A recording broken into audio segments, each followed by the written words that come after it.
Sí se ve la pantalla, disculpen. Sí, ya se ven, Rodríguez. Entonces, yo creo que vamos a empezar, Rodríguez.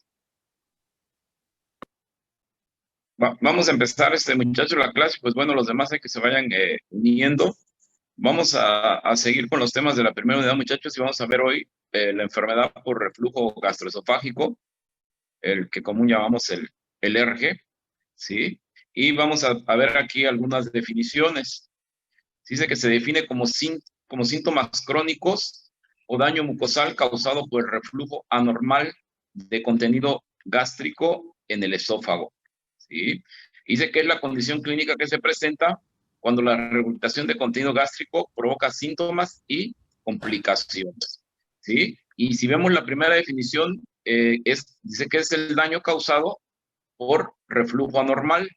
Si se acuerdan, eh, eh, hay un reflujo que llamamos fisiológico o normal y que se lleva a cabo cuando el esfínter esofágico inferior tiene relajaciones transitorias, y esto sobre todo es después de ingerir algunos alimentos, y ahí podemos considerarlo que es normal, ¿sí?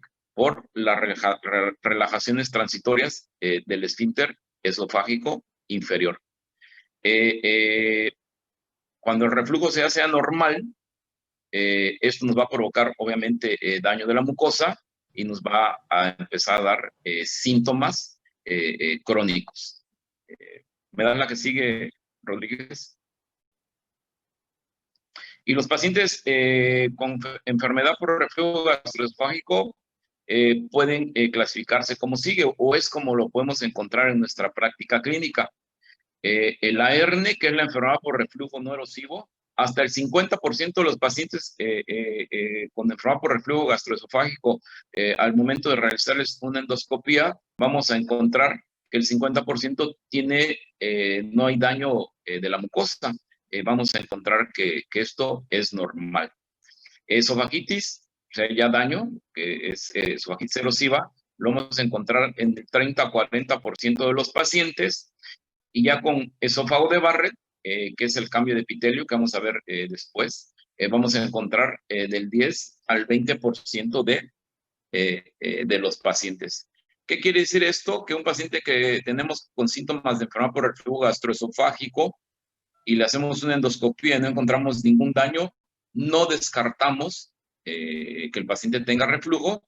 ¿Por qué? Porque hasta el 50%, como estamos viendo, no va a tener ningún daño al momento de hacer la endoscopía, y son los pacientes que llamamos ERNE, enfermedad por reflujo no erosivo, los pacientes que no tienen ningún daño en la mucosa. Si tienen dudas, muchachos, me pueden ir interrumpiendo durante la clase para que vayamos resolviendo. ¿Me das la que sigue, Rodríguez? Y miren, aquí vemos en la primera foto, la A, no hay daño a la mucosa, no hay daño mucosal. En la B ya vemos ahí las erosiones lineales, que son las que encontramos cuando el paciente ya tiene esofagitis. Y en la C ya encontramos el esófago de Barrett, que lo vamos a ver así en forma de lengüetas normalmente, o también en formas de islotes color rosa salmón. Es como vamos a encontrar endoscópicamente a estos pacientes. Cuando les hacemos el estudio, podemos encontrar esto. Y les repito, el encontrar que el paciente tiene daño no descarta el diagnóstico. ¿Me dan la que sigue, Rodríguez? La prevalencia e incidencia de enfermedad por reflujo gastroesofágico son difíciles de establecer. ¿Por qué? Porque normalmente el paciente acude a consulta cuando los síntomas ya son muy persistentes o muy crónicos. Porque cuando no son muy persistentes, pues el paciente acude a automedicarse. Es muy común que el paciente ya haya tomado omeprazol o algún gel de cualquier tipo de aluminio o magaltrato. Entonces es muy difícil de establecer una incidencia o prevalencia. Pero se estima que cerca del 15 al 27% de la población entre 30 y 50 años la padecen, ¿sí? Es una alta prevalencia e incidencia de la enfermedad. Se va a encontrar igual en hombres y mujeres. pero cuando ya hay esofagitis, predomina en varones 3-1, y cuando ya encontramos Barrett, va a predominar en varones 10-1, ¿sí? Y se dice que la raza blanca es la más frecuentemente afectada con enfermedad por reflujo gastroesofágico. ¿Me das la que sigue, Rodríguez? La anterior. Bueno, miren, muchachos, el síntoma principal de la enfermedad por reflujo es la pirosis, que vamos a ver más adelante en una diapositiva, pero para que vayan viendo, es la pirosis. ¿Y qué es la pirosis? Es la sensación de ardor o quemazón retroesternal. Esa es la pirosis, y el síntoma pivote de enfermedad por reflujo gastroesofágico es la pirosis. Así como de acalasia es la disfagia, aquí es la pirosis. Si el paciente acude a consulta refiriendo sensación de ardor o quemazón retroesternal, pues hay que pensar que lo primero que pueda tener este paciente es una enfermedad por reflujo gastroesofágico. Y esto que estamos viendo aquí es la clasificación de Montreal, ¿sí? La clasificación de Montreal para reflujo la divide en síndromes esofágicos, o sea, con síntomas esofágicos, y síndromes extraesofágicos, porque la enfermedad por reflujo gastroesofágica se puede presentar también con síntomas extraesofágicos, no solamente con síntomas esofágicos. Y aquí en la clasificación de Montreal lo podemos ver los síndromes esofágicos o síntomas esofágicos son síndromes con síntomas, el síndrome de reflujo típico, que es con pirosis, ¿sí? El síndrome de dolor de pecho por reflujo, el síndrome, el dolor torácico que se puede presentar también por reflujo, y los síndromes cuando ya hay una lesión esofágica, que es la esofagitis o las erosiones, la estenosis, la estrechez por reflujo, el esófago de Barrett y también el adenocarcinoma esofágico que lo produce el reflujo. Si se acuerdan, el epitelio esofágico es de tipo escamoso, como nos lo dijeron los que presentaron la clase de histología, y el cáncer que se va primario del esófago es el escamoso, el carcinoma escamoso de esófago, ¿sí? Pero cuando el paciente tiene reflujo y ya presentó esófago de Barrett, puede presentar también adenocarcinoma esofágico. Y en los síndromes extraesofágicos, las alteraciones que ya tenemos, las alteraciones que ya tenemos bien establecidas, ¿cuáles son? La tos por reflujo, la laringitis por reflujo, el llamado síndrome de Cherry, el asma por reflujo y las erosiones dentales. Y asociaciones propuestas, se menciona que la faringitis también puede ser ocasionada por reflujo, la sinusitis, la fibrosis pulmonar idiopática y la otitis media recurrente. También hay que investigar que el paciente pueda tener reflujo, y esta muchachos es la clasificación de Montreal para síndromes esofágicos y síndromes extraesofágicos. ¿Me das la que sigue, Rodrigo? El esófago tiene sus mecanismos de defensa, obviamente, para defenderse, como su nombre lo dice, del reflujo, ¿no? Y dice que son los cuales el esófago se va a proteger de regreso al normal del contenido gástrico. ¿Y cuáles son estos? La barrera antirreflujo, que está principalmente por el esfínter esofágico inferior. Si el esfínter esofágico inferior no tiene una buena función, la barrera antirreflujo no va a ser, bueno, no va a servir. Aquí la da principalmente el esfínter, aunque también ahorita, como vamos a ver, intervienen las cruras y otros órganos anatómicos, pero principalmente el esfínter esofágico inferior, el aclaramiento esofágico y los factores epiteliales. Todo esto son los mecanismos de defensa del esófago contra el reflujo. Y acuérdense que hablamos anormal, porque existe un reflujo fisiológico. ¿Me das la que sigue, Rodríguez? Y la barrera antirreflujo, dice, comprende las estructuras anatómicas y mecanismos fisiológicos que en conjunto van a formar un sistema valvular muy eficiente para impedir el regreso anormal del contenido gástrico. ¿Me das la que sigue? ¿Y cuáles son estos? El ligamento frenoesofágico, las cruras diafragmáticas, el ángulo de His, y principalmente que el esfínter esofágico inferior tenga buena función. Es el que va a dar más la barrera antirreflujo, pero lo forman todos estos. ¿Me dan la que sigue? En esta imagen vemos, ¿sí? El esfínter esofágico inferior, que si recuerdan el esfínter esofágico inferior, son los últimos 3 centímetros del esófago, y esta va a ser la porción intraabdominal del esófago. Es un músculo que ya vimos. El diafragma, las truras diafragmáticas y el ligamento frenoesofágico son los que nos van a formar esta barrera anatómica y funcional antirreflujo. ¿Me da la que sigue? El aclaramiento esofágico. El aclaramiento esofágico es el mecanismo mediante el cual el material regurgitado del esófago es devuelto al estómago. Y existen 2 tipos de aclaramiento: el de volumen y el aclaramiento químico. ¿Me da la que sigue? ¿Me da la que sigue, Rodríguez? Y el aclaramiento de volumen está dado ¿por qué? Por la peristalsis esofágica y la fuerza de gravedad. Si el paciente tiene algún trastorno de motilidad esofágica, pues el aclaramiento de volumen va a estar alterado y el paciente puede tener más síntomas de reflujo o más daño a la mucosa, y obviamente la fuerza de gravedad. Si estamos de pie, pues obviamente va a haber un mejor vaciamiento esofágico. Y el aclaramiento químico está dado por la neutralización que la saliva produce al entrar en contacto con el ácido que ha quedado adherido al epitelio esofágico una vez que ocurrió el aclaramiento de volumen.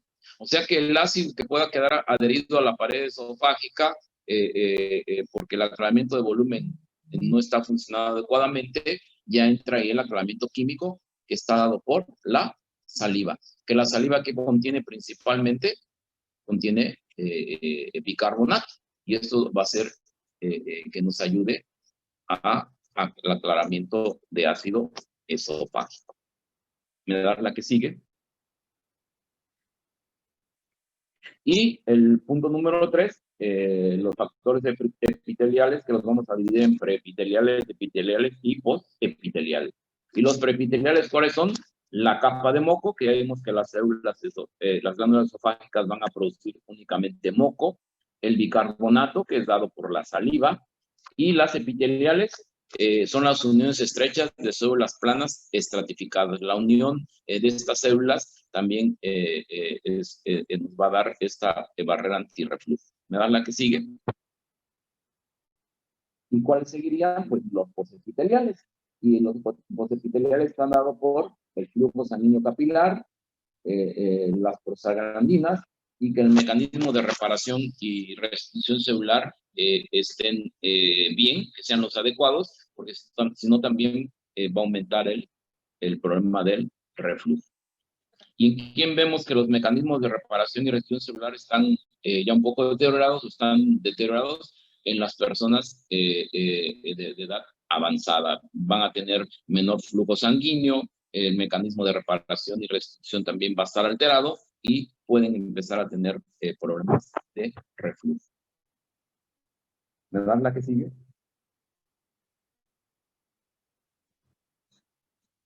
Y aquí miren, en este cuadrito se ven algunas causas de reflujo gastroesofágico y lo podemos poner como los defectos de la barrera. Y aquí vemos como primer punto la relajación transitoria del esfínter esofágico inferior que les mencionaba, que todos tenemos relajaciones transitorias, ¿sí? Y nos van a producir también un reflujo, pero lo llamamos que es un reflujo fisiológico porque eso no le va a causar daño, porque como su nombre lo dice, son transitorios.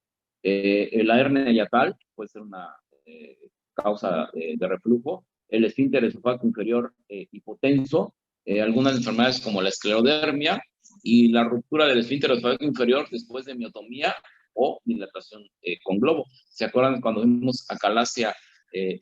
Una de las complicaciones que pueden quedar después del tratamiento pues es el reflujo. Por eso en la miotomía de Helen, la quirúrgica, se hace una cirugía antirreflujo para no dejar al paciente con el reflujo, ¿sí?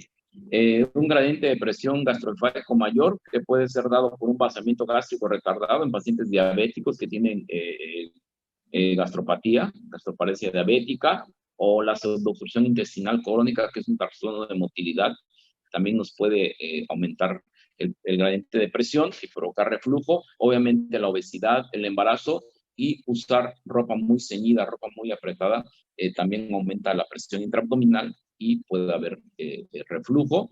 Que la depuración esofágica sea deficiente, ya sea la de volumen o química, por una motilidad esofágica ineficaz, el reflujo por hernia yatal, que hay una función salivar alterada por algún problema, el tabaquismo de cigarro, pero no el de puro, el síndrome de Sjögren, que si recuerdan el síndrome de Sjögren es el síndrome seco, porque no hay producción de saliva, no hay producción de lágrimas, el llamado síndrome seco, y el otro podría ser una mayor producción de ácido gástrico, como en el síndrome de Zollinger-Ellison, donde la producción basal de ácido está aumentada, y aunque la barrera antirreflujo esté en forma adecuada, pues si hay mayor ácido gástrico, también nos va a producir una enfermedad por reflujo gastroesofágico. ¿Me das la que sigue? ¿Alguna duda, doctores? ¿Todo bien hasta ahorita? Sí, está bien. ¿Todo bien? Bueno. ¿Y cuáles son los síntomas de enfermedad por reflujo esofágico? Ya vimos con la redacción de Montreal que hay síntomas esofágicos y síntomas extraesofágicos. Y el síntoma típico de enfermedad por reflujo, ¿cuál es? La pirosis. ¿Y qué quedamos que es la pirosis? ¿Sí? La sensación de quemazón o de ardor retroesternal. Esta es la pirosis. También puede haber regurgitación ácida o dimnofagia, puede haber disfagia, sobre todo si el paciente ya hizo alguna estenosis por reflujo, una estrechez, el dolor precordial de origen no cardíaco y pirosis con regurgitación acuosa. Y los extraesofágicos, el más común es la tos, pero el paciente puede tener sibilancia, ronquera, aclaramiento de garganta, el globo en la garganta que tiene el paciente, puede haber estenosis traqueal, neumonía por aspiración, fibrosis pulmonar y no lactantes, la llamada apnea del lactante, que puede ser dada por reflujo. Pero acuérdense que el síntoma típico de enfermedad por reflujo es la pirosis. Ese es el síntoma típico de enfermedad por reflujo gastroesofágico. ¿Me dan la que sigue? ¿Y cuáles serían los diagnósticos diferenciales? Pues obviamente todas las esofagititis, ¿no? Ya sea las esofagititis infecciosas, la esofagititis inducida por medicamentos, ¿sí? Los trastornos motores esofágicos, la gastritis, obviamente, la enfermedad ulcerosa péptica, la dispepsia no ulcerosa, el cólico biliar y la arteriopatía coronaria también es un diagnóstico diferencial de enfermedad por reflujo gastroesofágico. ¿Me das la que sigue?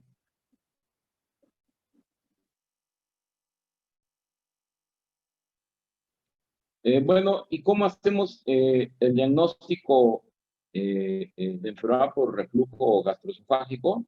Pues obviamente el diagnóstico es clínico, ¿verdad? Un paciente con pirosis, ya quedamos que lo primero que debes pensar es que tenga enfermedad por reflujo gastroesofágico. Pero ¿qué pruebas diagnósticas debemos usar? Lo primero que debemos hacer con estos pacientes en los que sospechamos que tengan reflujo es iniciar el tratamiento empírico con inhibidores de bomba de protones. Es una prueba diagnóstica y terapéutica, ¿sí? ¿Y en qué consiste esto, muchachos? Que al paciente se le inicia una dosis estándar de omeprazol de 20 miligramos y en 6 semanas el paciente debe tener respuesta de por lo menos 50% de los síntomas y con esto podemos decir que el paciente tiene una enfermedad por reflujo gastroesofágico. Si el paciente no tiene una respuesta de más del 50% con la dosis estándar de bomba de protones, le doblamos la dosis y debemos esperar nuevamente de 4 a 6 semanas para que el paciente tenga una mejoría. Si el paciente no tiene una mejoría, entonces ya tenemos que llevarlo al paciente a realizar estos estudios.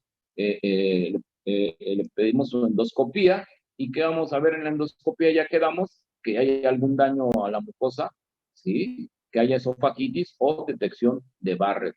Aunque acuérdense que el 50% pues va a tener una endoscopía normal, ¿no? Por eso aquí a menudo las desventajas nos dice, a menudo normal, pues el 50% va a tener hernia no erosiva, y es un estudio que pues obviamente es costoso. ¿Y cuál es el stand de oro, doctores, para hacer el diagnóstico de enfermedad por reflujo gastroesofágico? Pues la pHimetría esofágica de 24 o 48 horas.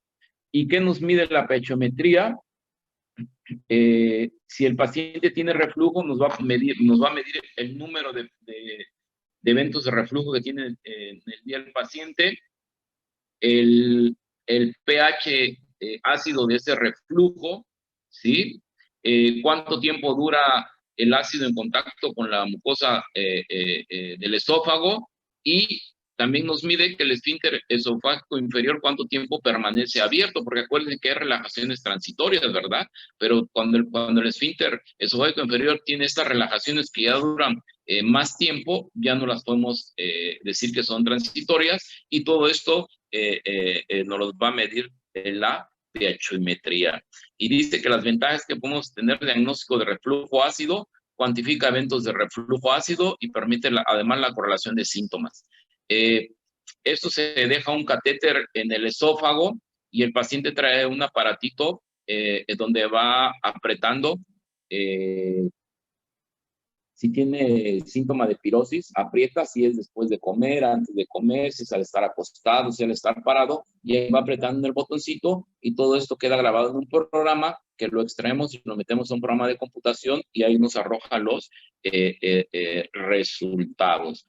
Actualmente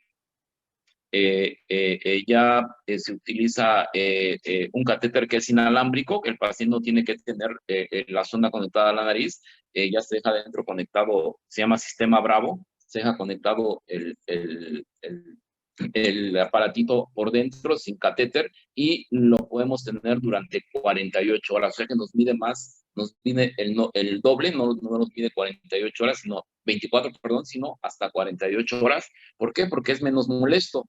Con la sonda nada más son 24 horas porque es molesto, porque el paciente trae la sonda, en cuenta que trae una sonda nasogástrica, ¿no? Entonces es molesto, pero con el sistema Bravo actualmente, que es inalámbrico, ya lo podemos medir hasta 48 horas. Entonces acuérdense que el stand de oro para el reflujo es la pHimetría. El diagnóstico se hace con pHimetría.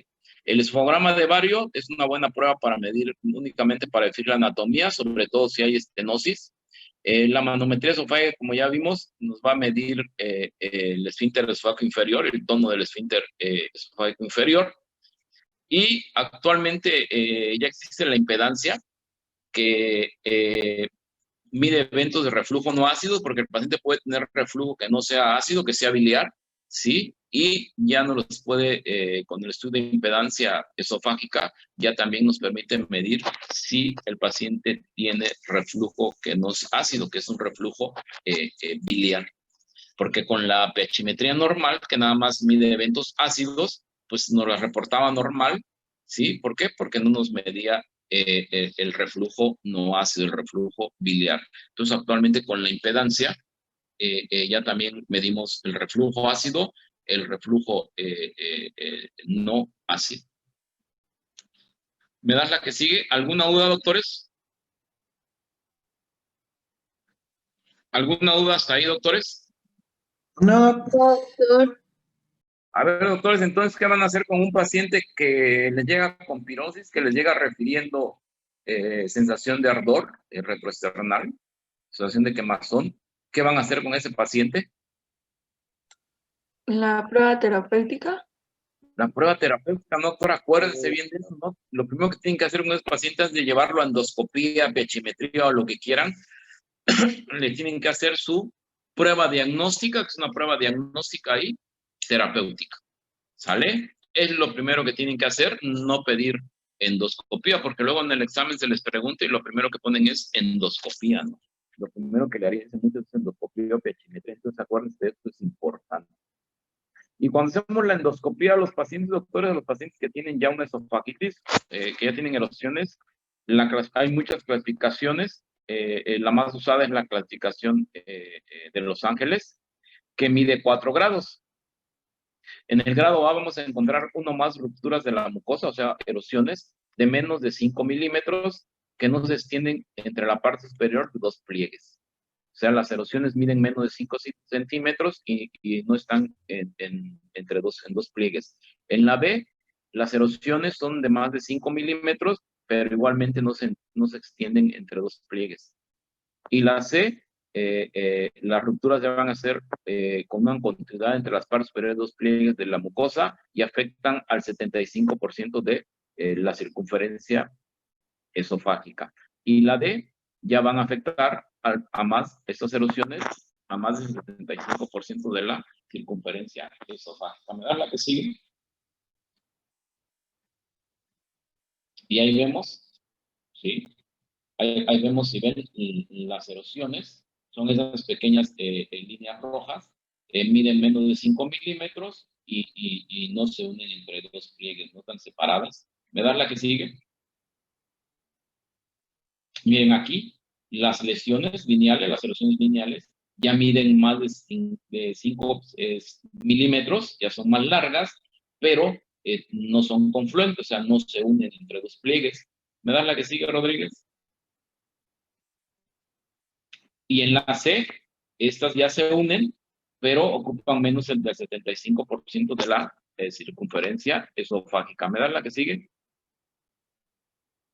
Y en la D, miren, se unen y prácticamente ocupan ya toda la circunferencia esofágica, aparte de que ya están en esta foto cubiertas de fibrina. Dame la que sigue, Rodríguez.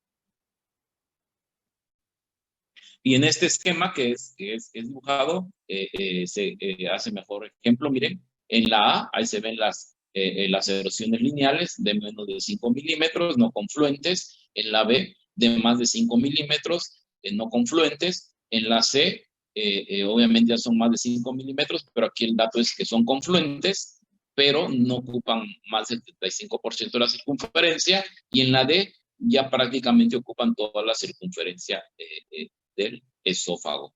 Esta es la clasificación de Los Ángeles para esofagitis. Es la que más usamos. Si ustedes leen la bibliografía, si leen diferentes textos, van a encontrar que hay diferentes clasificaciones para esofagitis. La de Savali-Miller, bueno, hay muchas. La que más usamos es la clasificación de Los Ángeles, acuérdense.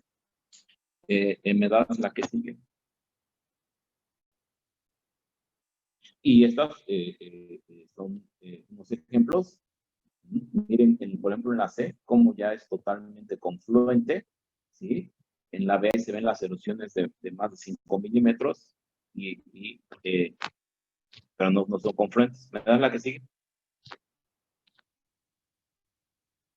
Y el tratamiento. ¿Cuáles son las metas del tratamiento?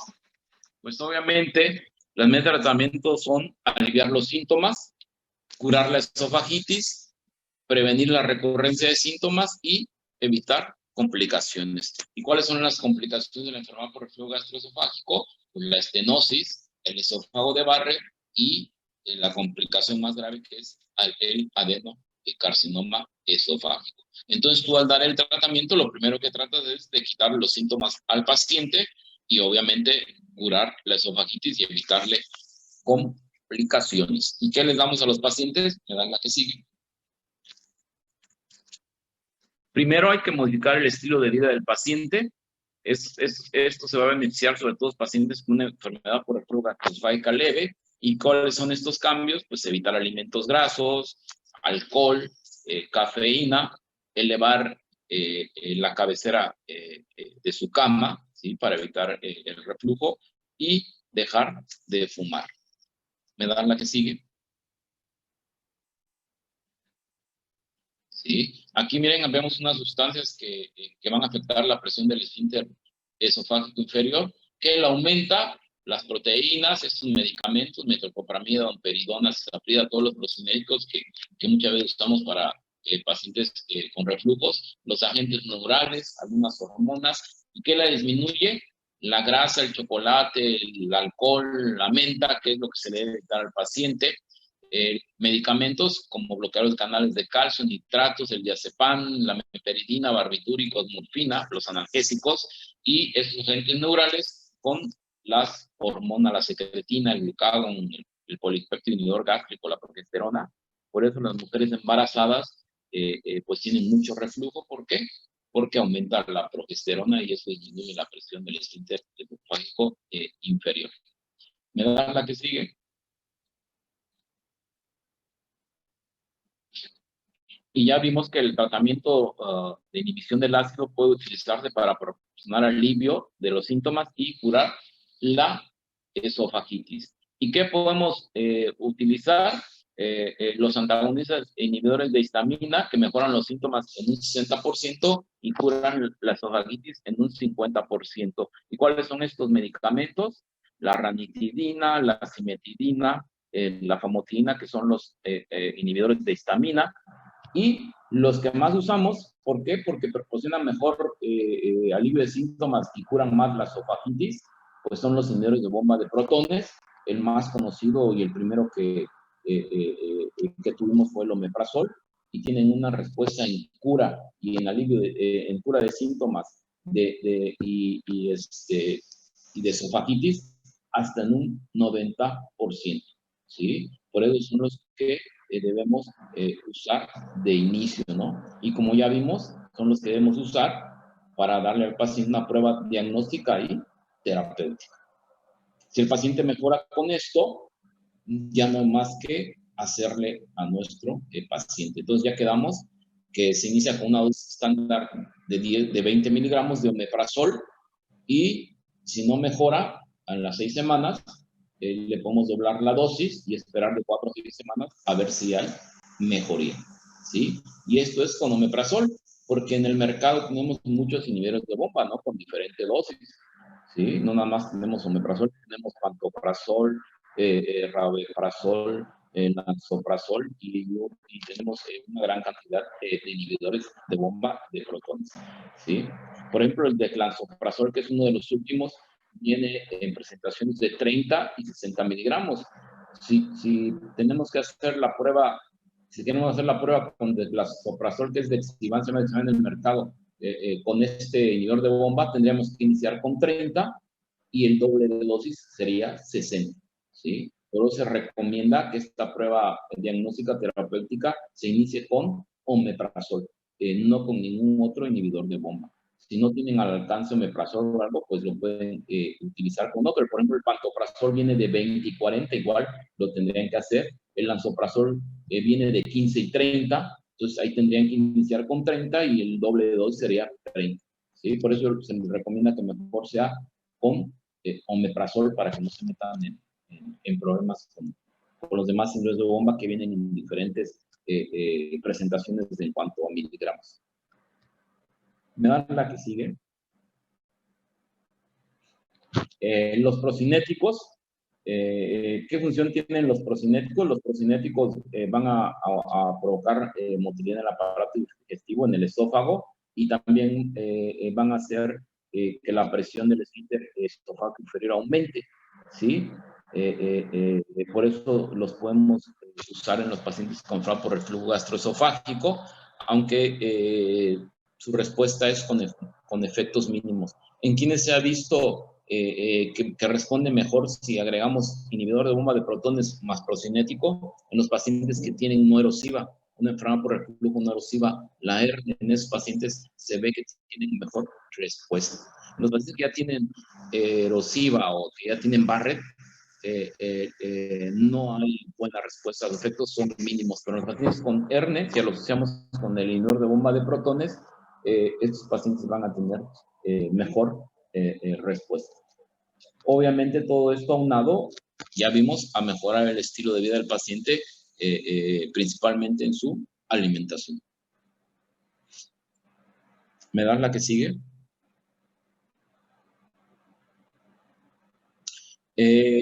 Tenemos también, aparte del tratamiento médico que ya vimos, pues obviamente la cirugía antirreflujo puede ser necesaria en algunos pacientes. Y los métodos de fundoplicatura incluyen deprimir la unión esofagástrica hacia la cavidad abdominal y el fondo gástrico se envuelve alrededor del esófago distal para crear una válvula artificial y prevenir que el esfínter esofágico inferior se deslice hacia el tórax. ¿Se acuerdan? La posición del esfínter esofágico inferior debe ser intraabdominal. En la hernia hiatal por deslizamiento, esto se desliza hacia el tórax, ¿no? Entonces, la cirugía lo que hace es llevar el esfínter nuevamente intraabdominal, pasar el fondo gástrico alrededor del esfínter, apretarlo, y vamos a ver unas imágenes, y crear una válvula artificial que evite el reflujo y el deslizamiento, obviamente, del esfínter otra vez hacia el tórax. ¿Verdad? La que sigue, Rodríguez. ¿Y cuáles funduplicaturas podemos hacer? La de Nissen, que es una funduplicatura completa, la envoltura radial esófago en forma completa, totalmente en 360 grados. El topet, que es una funduplicatura parcial posterior, la envoltura radial de los tercios del esófago en la parte posterior, y el DOR, que es una funduplicatura anterior, que solamente lo va a envolver a 120 grados. Cuando se hace la miotomía de Heller y se va a hacer la funduplicatura, se hace un topet o un DOR, no el Nissen. El Nissen es para los pacientes con reflujo gastroesofágico. ¿Me das la que sigue? Esta es una hernia hiatal, ¿sí? Esta es una imagen de hernia hiatal. Se dan cuenta, el esfínter está ya intratorácico, está ya no en el abdomen, está hasta el tórax, y se ve el orificio, ¿sí? Se ve el orificio ahí de la hernia hiatal, ¿verdad? La que sigue. Y miren, si lo viéramos sagitalmente, así viéramos, ¿no? Como ya aquí hasta parte del fondo gástrico ya pasó arriba del diafragma y ya está intratorácico. ¿Me dan la que sigue? Eso se llama hernia por deslizamiento. Y esta es una imagen de lo que es la funduplicatura de Nissen. En la A, ven cómo se está jalando el estómago. En la B ya se empieza a suturar. Mira, el fondo gástrico es el que está suturando alrededor del esófago, del esfínter esofágico inferior, ¿sí? Para crear ahí una válvula, ¿no? Esta es la funduplicatura, ¿sí? Se crea una válvula, se aprieta un poquito el esfínter, ¿sí? Para evitar el reflujo. Esa es la cirugía, esa es la funduplicatura. Esa es la de Nissen porque es completa, no se envuelve totalmente al esófago, sobre todo al esfínter esofágico inferior, ¿no? Ahí vemos cómo se va suturando.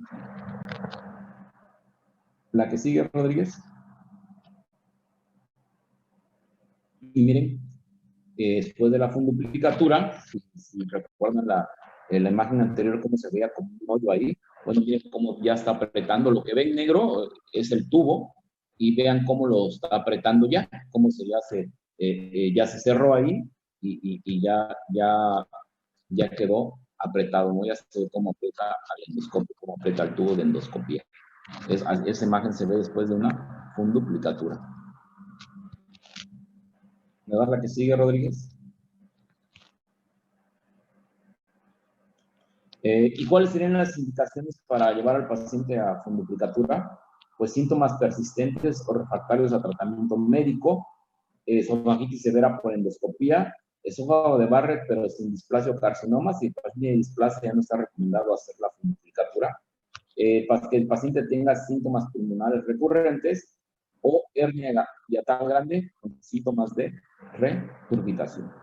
Esas serían las indicaciones para llevar a un paciente a una cirugía, a una funduplicatura. Actualmente, con los niveles de bomba de protones, pues prácticamente la funduplicatura, la cirugía antirreflujo, ya no se hace. ¿Por qué? Porque el paciente responde bien al tratamiento con inhibidores de bomba de protones. ¿Me dan la que sigue? Y miren quién sería el candidato ideal para una cirugía antirreflujo. El candidato ideal es un paciente con síntomas típicos que responden completamente al tratamiento. Obviamente, ¿no? un paciente con síntomas típicos, con únicamente pirosis, que respondió completamente a tratamiento, pero que se quiere operar, pues va a ser un paciente que le va a ir muy bien, ¿sí? Pero los pacientes que son refractarios al tratamiento inhibidor de bombas de ácido y sobre todo a dosis muy altas o que tienen síntomas atípicos, son malos candidatos. ¿Por qué? Porque normalmente los pacientes después de la cirugía también tienen que continuar con alguna dosis, aunque ya sea baja, de inhibidor de bomba de protones. Por eso se refiere que son malos candidatos. ¿Me das la que sigue? Hay terapias endoscópicas también para pacientes con bajo reflujo gastroesofágico.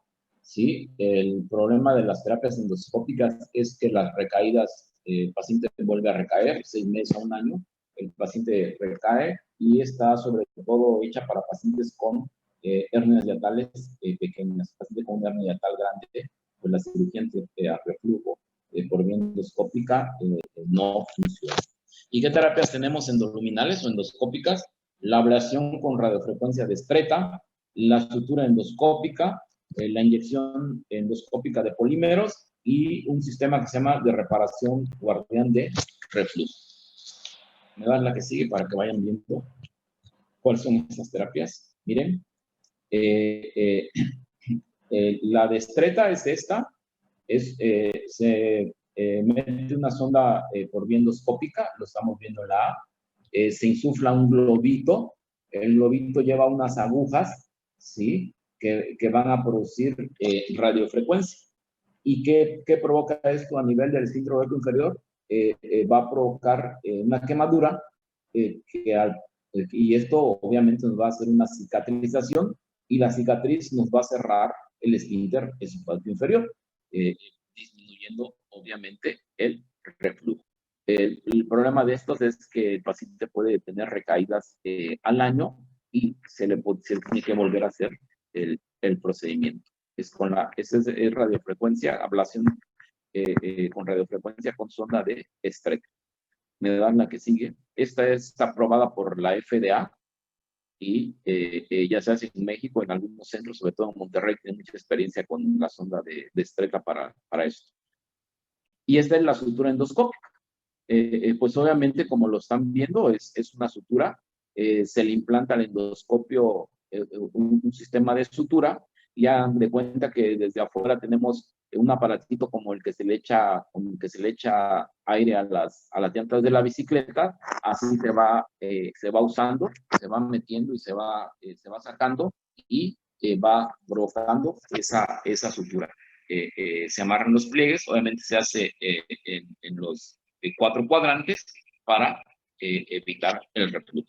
Lo mismo con esto, con todas las endoscópicas, como ya acabamos, es la recaída y para pacientes con hernias diatales pequeñas. Esta es la sutura endoscópica, ¿sí? Me dan la que sigue. Y esta es la inyección de polímeros, ¿sí? En la A ven cómo llega el endoscopio con una aguja, con una sustancia, un polímero, que obviamente los polímeros son líquidos y al entrar en contacto con el tejido se vuelven sólidos. En la C vamos viendo cómo esos puntitos negros, ¿sí? Es el polímero, ¿sí? ¿Y qué va a provocar eso? Se inyecta también en los 4 cuadrantes. ¿Y qué va a provocar? Que se cierre un poquito el esfínter esofágico inferior y obviamente con esto vamos a disminuir el reflujo. Este no está todavía reconocido, aceptado por la FDA. Me da la que sigue. Prácticamente no se usa. Me da la que sigue, Rodríguez. Y ese es el sistema guardián para el reflujo, ¿sí? Que también va a dejar una sustancia, ¿sí? Que vamos a poner en los 4 cuadrantes y que va a provocar una disminución del esfínter y por lo tanto también va a disminuir el reflujo. Este sistema tampoco se usa experimentalmente, no está aceptado tampoco todavía por la FDA. Me da la que sigue. El que más se usa es la sonda de Streca y la sutura endoscópica que ya están aprobados por la FDA. Y ya vimos en el tratamiento, pues lo primero que vamos a hacer es modificar el estilo de vida, ¿sí? Evitar comidas pesadas, evitar las dietas altas en grasa, comer antes o después de acostarse. Ya vimos que la cafeína, el alcohol, el tabaquismo, la menta, chocolate, disminuyen la presión del esfínter esofágico inferior y pues eso va a aumentar el reflujo. Bajar de peso, obviamente, elevar la cabecera a 6 pulgadas, dormir sobre el lado izquierdo en lugar del derecho, evitar ropa ceñida y dejar de fumar. Esas serían las modificaciones en cuanto al estilo de vida. Y ya vimos que podemos dar niveles de histamina o niveles de bomba de protones. Y aquí tenemos los niveles de histamina, simetina, ranitidina, famotidina, instatina, que ya vimos que tienen poca respuesta tanto como en alivio de síntomas como en curación de la esofagitis, prácticamente el 50%, y los que usamos son los niveles de bomba de protones. ¿Por qué? Porque mejoran los síntomas y curan hasta en más del 90%. Y lo que les decía, ¿no? Miren, tenemos al omeprazol, lansoprazol, rabeprazol, pantoprazol, esomeprazol, y cada uno tiene su dosis. Entonces, la prueba terapéutica la debemos iniciar con omeprazol, ¿verdad? Y ya vimos los procinéticos, los compuestos por motilidad, los procinéticos, pueden ser la metoclopramida, desaprida, cisaprida, que también tenemos mucho en el mercado. Ya quedamos que van a ayudar en pacientes que tienen sobre todo no erosiva. Y en las endoscópicas, pues ya vimos la ablación con sonda de Stretta, la sutura, ¿sí? La inyección endoscópica, la reparación del sistema de reflujo, y el quirúrgico, la funduplicatura de Nissen, que es para reflujo. La que sigue. Y en resumen, ya quedamos que es síntomas crónicos o daño a la mucosa causada por reflujo de contenido gástrico anormal hacia el esófago. La fisiopatología, pues vemos que puede ser porque la barrera antirreflujo puede ser alterada, ¿sí? Mayor gradiente de presión gastroesofágica, una depuración prolongada del ácido, que no se depura en el esófago, resistencia a reducir el tejido esofágico o hipersecreción de ácido, sobre todo en enfermedades como el síndrome de Stolger-Ellison. Los síntomas, ya vimos que es la sensación de ardor o quemazón retrosternal, que es la pirosis. Puede haber regurgitación ácida, disfagia o dinofagia. Los síntomas atípicos, principalmente la tos. En el diagnóstico, aquí dice que hay ningún patrón de oro, pero el monitoreo de la pechimetría es el stand de oro. Podemos hacer, ya vimos, el tratamiento empírico de inicio y la endoscopia para examinar la mucosa. El tratamiento, modificar el estilo de vida y la inhibición de ácido con inhibidores de bomba de protones principalmente o con antagonistas de histamina.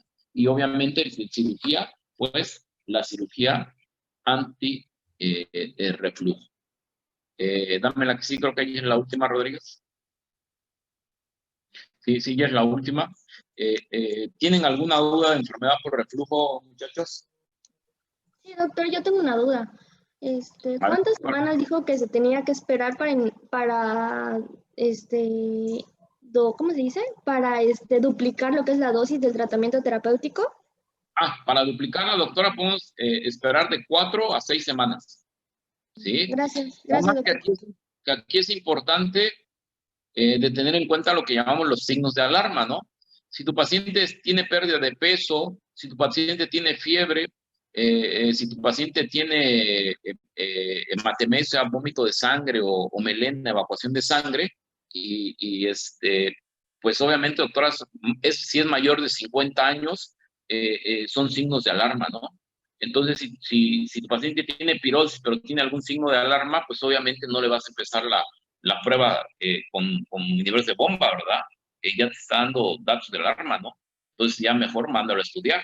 Y si durante el tratamiento ves que empieza a bajar de peso, que tiene fiebre, que tiene sangrado, ¿sí? Pues mándale mejor ya hacer su estudio de endoscopia, porque a lo mejor estamos ante un problema ya de neoplasia, ¿no? No esperar las 6 semanas. Por eso y un paciente que inicia después de los 50 años con reflujo también es un signo de alarma, ¿no?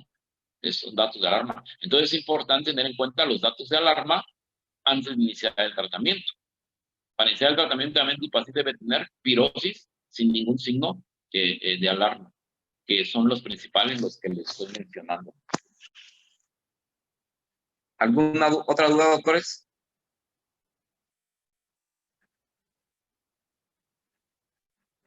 ¿Alguna otra duda? No, creo que no. ¿Todo claro? ¿Todo claro, doctores? Bueno, entonces, doctores, mañana seguiríamos con hernia yatal y esófago de Barrett, ¿sí? Que el esófago de Barrett es una complicación, ya vimos, del reflujo que se puede presentar hasta en el 10-20% de los pacientes, ¿no? Cuando hacemos la endoscopia, ya el 10-20% tiene esófago de Barrett. Y la hernia yatal, pues, es la principal causa de enfermedad por reflujo gastroesofágico. Entonces, mañana vemos hernia yatal y reflujo gastroesofágico. Podemos ver mañana los dos temas, y de todos modos, cualquier duda en cuanto a enfermedad por reflujo, mañana también me comentan, ¿sale? Lean un poco hoy y mañana me comentan de enfermedad por reflujo.